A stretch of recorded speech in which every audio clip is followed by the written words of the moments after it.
30,000 টাকা দিলে জাল আধার কার্ড পাওয়া যাচ্ছে, ভোটার কার্ড সার্টিফিকেট তৈরি হচ্ছে শিলিগুড়িতে। এই জালিয়াতি, এই সমস্যা ততদিন না পর্যন্ত মিটবে। দেখুন, রাজনীতির বিষয় নয়, এই বিষয়টা যে দেশের বিষয়। বাংলাদেশের মতো ছোট দেশ, তার একটা জাবদা খাতা আছে যে আমার দেশের নাগরিক কারা।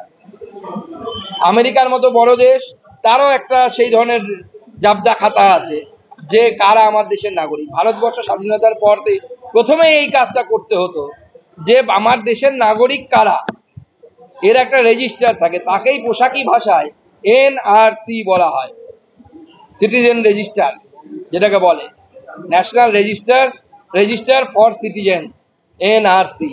সেটাকে এমন একটা ভয়ের জিনিস বানিয়ে দেওয়া হয়েছে, যেটা বাংলাদেশেরও আছে, মালয়েশিয়া মুসলিম কান্ট্রি তাদের আছে, আবার আমেরিকারও আছে। যতদিন না পর্যন্ত ভারতবর্ষের সরকারের কাছে এই নথিভুক্ত তথ্য থাকবে যে আমার দেশের নাগরিক কারা, ততদিন পর্যন্ত এই সমস্যা হবে। প্রতি বছর হবে, প্রতি মাসে হবে।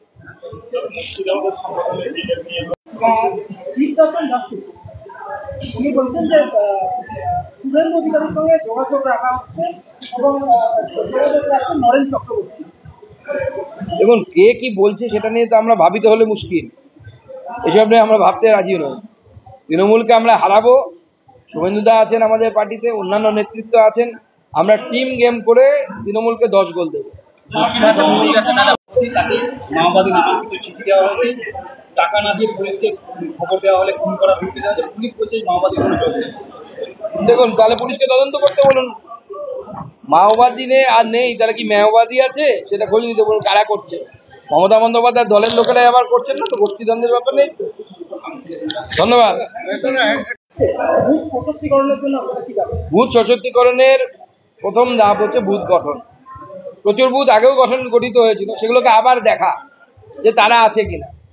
অর্থাৎ বুথে আমাদের কোথায় কতজন লোক আছে, 11 জন লোক আছে কিনা, 12 জন আছে না, 15 জন আছে না, 30 জন আছে, তা নথিভুক্ত করা প্রথম কাজ। পরবর্তী স্টেপ পরবর্তী সময় করব।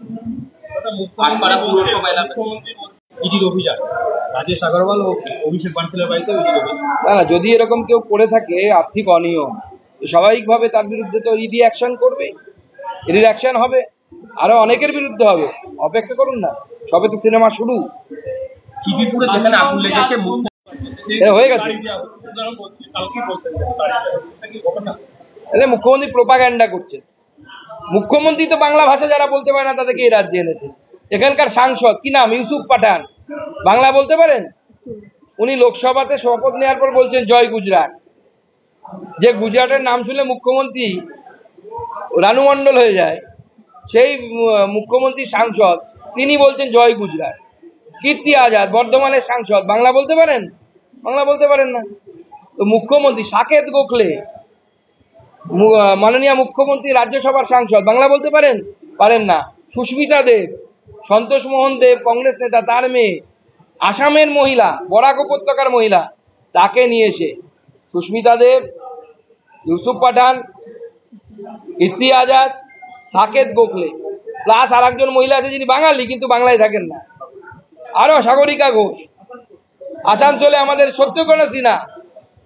তো এত 5 জন সাংসদ, মুখ্যমন্ত্রী আমি আপনাকে হাতে গুনিয়ে দেখালাম লোকসভা রাজ্যসভা মিলে, তারা তো বাঙালি নেতার পেটে লাত মেরেই তো সাংসদ হয়েছে।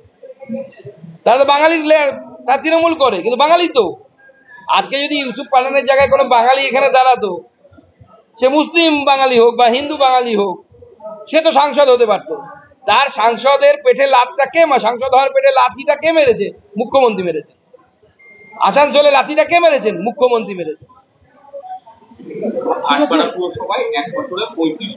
বিজেপি যে সদস্যদের নাম কাটাচ্ছে কেন্দ্রীয় সংগঠন, তাদেরকে আর কি আধার কার্ড দিয়ে আবার নথিভুক্ত করতে হবে, তাহলে কি বঙ্গ বিজেপির কি ভরসা রাখতে পারছেন?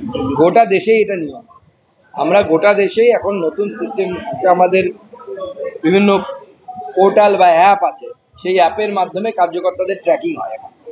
অর্থাৎ আমি রাজ্য সভাপতি, আমার সেই অ্যাপে উল্লেখ আছে আমি রাজ্য সভাপতি, ইনি জেলা সভাপতি, এনার অ্যাপে উল্লেখ থাকবে, এনার যখন জেলা কমিটি হবে প্রত্যেকের নাম উল্লেখ থাকবে, বুথ কমিটিতে নাম উল্লেখ থাকবে।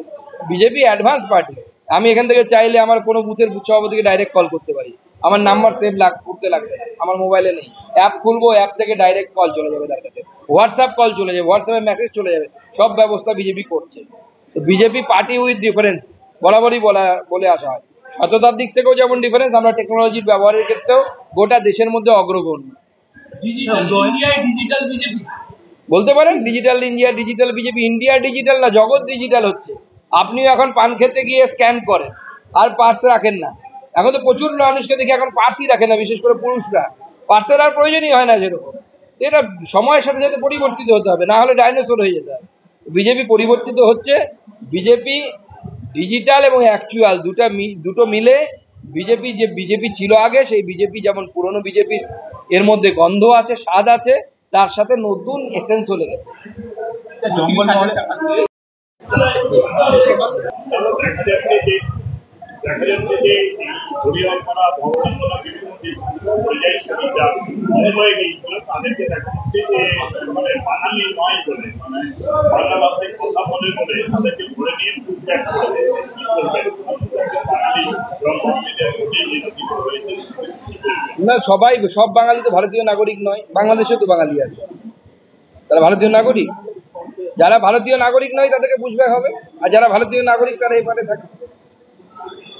বাংলা ভাষার জন্য হচ্ছে না, তারা ডকুমেন্ট দেখাতে পারেননি যে তারা ভারতীয় নাগরিক, সেই জন্য হচ্ছে।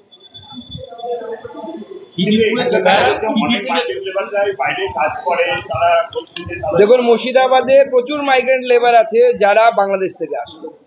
মুর্শিদাবাদের ডেমোগ্রাফি এরকম ছিল না, এতটা মুসলিম প্রধান তো একসময় ছিল না। 1947 যখন দেশ ভাগ হয় তখনকার পরে যে তার 1947 পরে যে আদমশুমারি হয়েছিল তার ডেটা বের করুন। বাংলাদেশ থেকে তো হয়, অনুপ্রবেশ হয়েছে, তো মানে অ্যাকসেপ্টেড ফ্যাক্ট। অনুপ্রবেশকারীদেরকে বাইরে যেতে হবে, আর যারা ভারতীয় নাগরিক তারা ভারতে থাকে। বুথের অবস্থা, আমরা কাজ শুরু করেছি, এখন তো বুথের অবস্থা বলা সম্ভব নয়। কাজ যখন আমরা শেষ করব তখন বলতে পারবো। মন্ডল সভাপতিদের উপস্থিতি অত্যন্ত ভালো। একটি বিধানসভাকে আমরা ছাড় দিয়েছিলাম, যেহেতু তারা ভোটের প্রচারে ব্যস্ত, যেহেতু তাদের কালীগঞ্জ তাদের পাশে। বাদবাকি সব জায়গা থেকে 90%-এর উপরে উপস্থিতি আছে, যেটা সাংগঠনিকভাবে খুব ভালো মনে করা হয়। আমার বিশ্বাস আগামী দিনে, কারণ আমরা পঞ্চায়েতেও এই জেলাতে খুব ভালো রেজাল্ট করেছিলাম, পঞ্চায়েতে আমাদের প্রচুর প্রধান তৈরি হয়েছিল এই জেলাতে।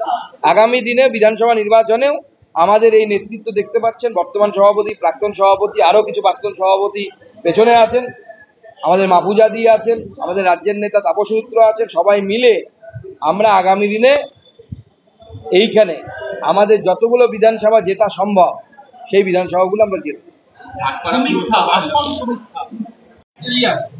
এই যে ব্যারাকপুর থেকে ছাউনি আনা হচ্ছে ছুটিতে, দীর্ঘদিন ধরে আপনি ব্যক্তিগতভাবে বারবার বলেছেন মালদা, মুর্শিদাবাদ